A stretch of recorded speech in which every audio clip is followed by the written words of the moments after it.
फूल बिछे हो या काटे हो, राह न अपनी छोड़ो तुम, चाहे जो विपदाएं आए, मुख को जरा न मोड़ो तुम। साथ रहे या रहे न साथी, हिम्मत मगर न छोड़ो तुम, नहीं कृपा की भिक्षा मांगो, कर न दिन बन जोड़ो तुम। बस ईश्वर पर रखो भरोसा, पाठ प्रेम का पढ़े चलो, जब तक जान बनी हो तन में तब तक आगे बढ़े चलो। श्रीनाथ सिंह जी की लिखी गई ये सुंदर कविता हमें जीवन में हमेशा आगे बढ़ने की प्रेरणा देती है। जीवन में कभी भी हमें हार नहीं माननी चाहिए, कभी भी निराश नहीं होना चाहिए। कभी कभी हमारा बार बार असफलता से सामना होता है, जिसके कारण हम हतोत्साहित हो जाते हैं तथा अगली ही कड़ी में या अगले ही चरण में जहाँ हमारे सामने सफलता बाहें पसार कर खड़ी होती है, लेकिन हम उस तक पहुँचने की भी हिम्मत नहीं जुटा पाते।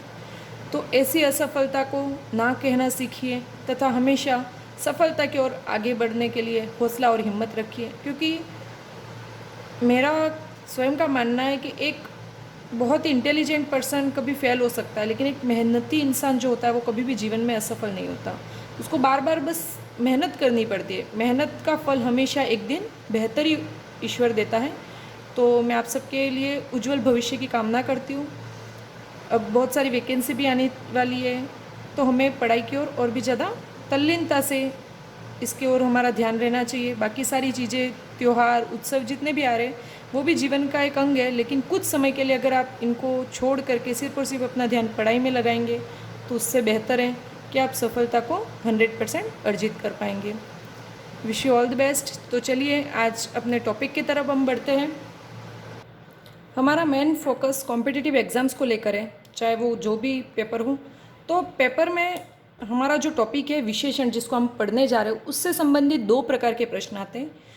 एक तो जैसा कि आपके सामने दिखाई दे रहा है प्रश्न नंबर 1, इनमें से कौन सा शब्द विशेषण नहीं है। ये second grade senior teacher grade second 2016 में पूछा गया प्रश्न था। अच्छा, धोखा, प्रथम या अनेक। तो हमें विशेषण शब्दों की पहचान कैसे की जाए, तो उसके लिए मैं इसी जो प्रश्न है उसको समझाने का प्रयास करूंगी। हम एक वाक्य में इन शब्दों का प्रयोग करेंगे। राम एक अच्छा लड़का है,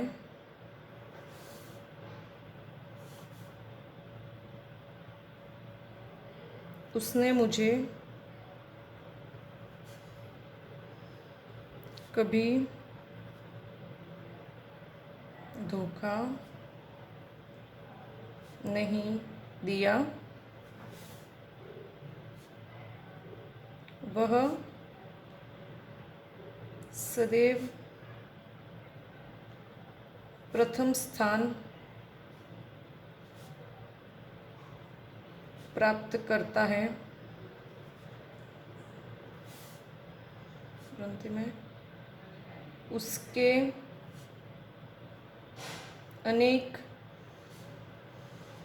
मित्र हैं। ठीक है, अनेकों कोई जगह में ना अनेक ही कैसे। अब इन चारों वाक्यों को हम एनालिसिस करते हैं। राम एक अच्छा लड़का है। ठीक है, लड़का जो शब्द है वो संज्ञा शब्द है। अच्छा जो है वो राम की विशेषता बता रहा है, तो ये तो विशेषण हो गया। वह सदैव प्रथम स्थान प्राप्त करता, कौन सा? देखो यहाँ पर राम, पहले प्रश्न के साथ में पहले वाक्य में मैं प्रश्न पूछूंगी राम कैसा लड़का है, तो कैसे के प्रत्युत्तर में आप कह सकते हो राम अच्छा लड़का है। उसने मुझे कभी धोखा नहीं दिया, उसने कभी, यहाँ पर प्रश्न बनाएंगे तो क्या बोलेंगे अपन, क्या नहीं दिया। वह सदैव प्रथम स्थान प्राप्त करता है, वह सदैव कौन सा स्थान प्राप्त करता है। उसके अनेक मित्र हैं, उसके कितने मित्र हैं। तो जब आप कभी किसी वाक्य में प्रश्न पूछें कैसा, कौन सा और कितना या कितने, और उनका उत्तर में जो शब्द आए वो किसी पीछे संज्ञा या सर्वनाम शब्द की विशेषता बताने वाला हो, तब वो तो विशेषण होगा। लेकिन अगर हमें इस वाक्य में धोखा जो शब्द देखे तो वो विशेषण नहीं है, जबकि ये संज्ञा शब्द है, भाववाचक संज्ञा धोखा। अब इस शब्द से, धोखा से अगर विशेषण बनाना है तो वो होगा धोखेबाज। ठीक है, तब अपन कह सकते हैं राम कैसा लड़का है, तो राम धोखेबाज लड़का है, लेकिन धोखा कोई शब्द विशेषण नहीं है, तो इसका उत्तर कौन सा हो गया? धोखा। अच्छा, प्रथम और अनेक तीनों तो हमारे विशेषण हैं। मैंने आपको समझाने के लिए यहाँ पर 2 वाक्य लिखे, यह मेरी पुस्तक है और यह पुस्तक मेरी है। अगर हम यहाँ पर इन वाक्यों को देखें तो दोनों में यह शब्द दोनों में आया है। यह के बाद इस वाक्य में है मेरी शब्द, मेरा, मेरी सर्वनाम शब्द है। ठीक है। पुस्तक शब्द जो है वो संज्ञा है, जातिवाचक संज्ञा हो गया। यहाँ पर भी हमारे पुस्तक शब्द है, ये भी संज्ञा शब्द हो गया। यहाँ पर भी जो मेरी है वो हो गया सर्वनाम। दोनों वाक्य बिल्कुल दिखने में समान है, यह मेरी पुस्तक है और यह पुस्तक मेरी है। ठीक है, लेकिन इनमें से एक वाक्य सर्वनाम का उदाहरण है और एक नहीं है। कौन सा आप बता सकते हैं?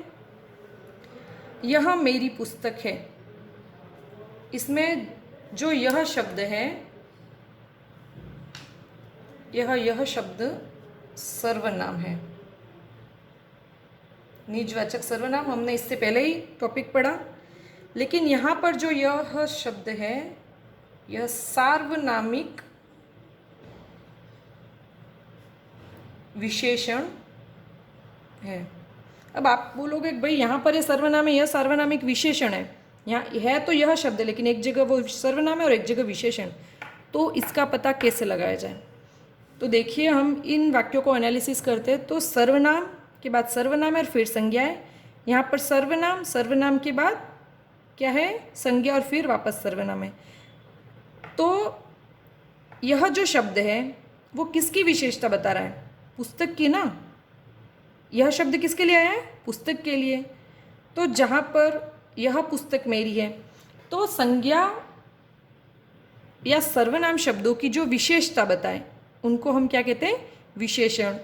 और विशेष्य और विशेषण के बीच में यदि कोई अन्य संज्ञा या सर्वनाम शब्द आता है तो वहाँ पर वो विशेषण नहीं है, क्योंकि संज्ञा या सर्वनाम के बीच में विशेषण और विशेष्य के बीच में कोई भी अन्य शब्द नहीं होना चाहिए, जैसे कि यहाँ पर मेरी था, इसलिए यह जो सर्वनाम, यह जो है यहाँ पर सर्वनाम है, जबकि यहाँ पर सार्वनामिक विशेषण है। इसको और ज़्यादा क्लियर करते आगे हम। पहले तो हम समझ लेते हैं विशेष्य क्या और विशेषण क्या है। विशेष्य कहते हैं संज्ञा या सर्वनाम शब्द जिनकी विशेषता बताई जाए। और दूसरा हमारे इस टॉपिक में मेन शब्द हम सुनेंगे विशेषण। अभी विशेषण क्या होती है? जो विशेषता बताए। विशेषता क्या है? जो दूसरों से अलग करते हैं, उसको स्पेसिफाई करती है। तो यहाँ पर ये चीज़ आप नोट करके लिख दीजिए कि विशेष्य और विशेषण के बीच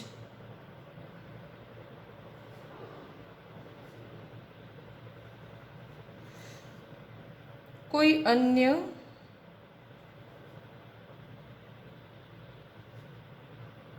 संज्ञा या सर्वनाम शब्द नहीं आना चाहिए।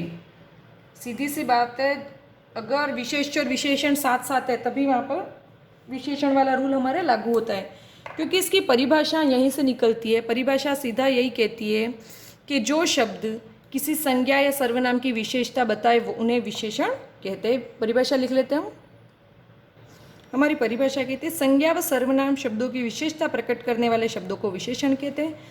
फिर से इन उदाहरणों को देखते हैं। सर्वनाम के बाद सर्वनाम था और फिर संज्ञा शब्द था, तो यहाँ पर इस परिभाषा में बैठता ही नहीं कि विशेषण और विशेषण के बीच कोई अन्य संज्ञा सर्वनाम शब्द नहीं आना चाहिए। दोनों सर्वनाम बिल्कुल पास है। और यहाँ पर पुस्तक जो शब्द है वो संज्ञा शब्द है, उसके बाद सर्वनाम है। और यह जो शब्द है यहाँ पर विशेषण है। क्यों? क्योंकि वो किसी संज्ञा शब्द की विशेषता प्रकट करने में समर्थ है। एक और उदाहरण हम देखते हैं। यह अच्छा बालक है, यह बालक अच्छा है। दो वाक्य हमने लिखे हैं। अब इन वाक्यों को हम देखते हैं।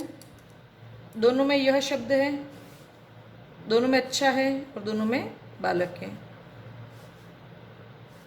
यह हो गया हमारे सर्वनाम,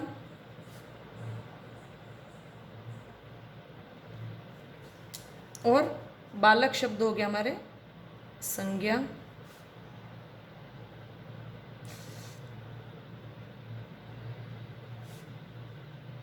ठीक है, यहाँ पर किसकी विशेषता बताई जा रही है? बालक की ना। अच्छा कौन है तो बालक ही। तो बालक शब्द दोनों में संज्ञा और यह सर्वनाम हो गया।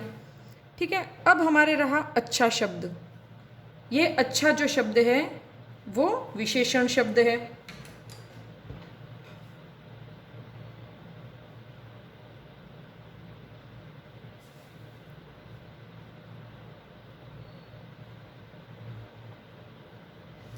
हम कहते हैं संज्ञा और सर्वनाम शब्दों की विशेषता बताने वाले शब्दों को विशेषण कहते हैं।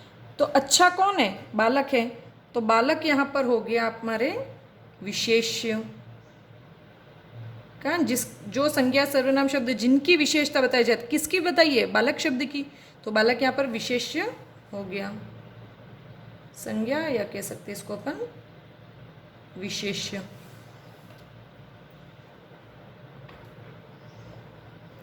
यह अच्छा बालक है, यह बालक अच्छा है। यहाँ पर यह जो शब्द है वो सर्वनाम शब्द है। ठीक है, अब यहाँ पर अच्छा जो है वो विशेषण है, बालक जो है वो विशेष्य है। एक जगह विशेषण पहले आया है, विशेष्य बाद में आया, एक जगह विशेष्य पहले आया और एक जगह विशेषण बाद में आया है।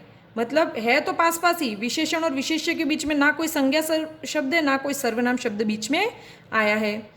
लेकिन एक बार वो आगे आया, एक बार पीछे आया। तो जब विशेष्य से पूर्व विशेषण आए, विशेष्य से पूर्व विशेषण आए तो उसको विशेष्य विशेषण कहते हैं।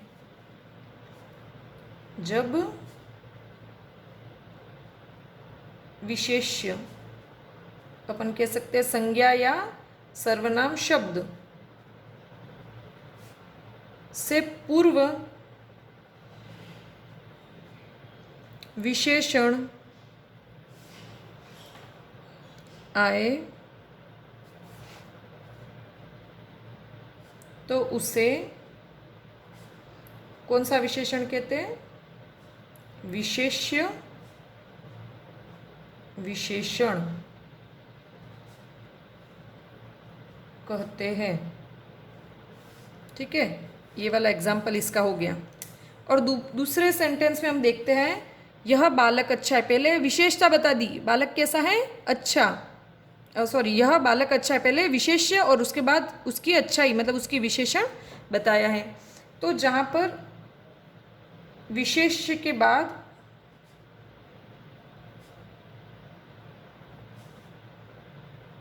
विशेषण आए तो उसे विधेय विशेषण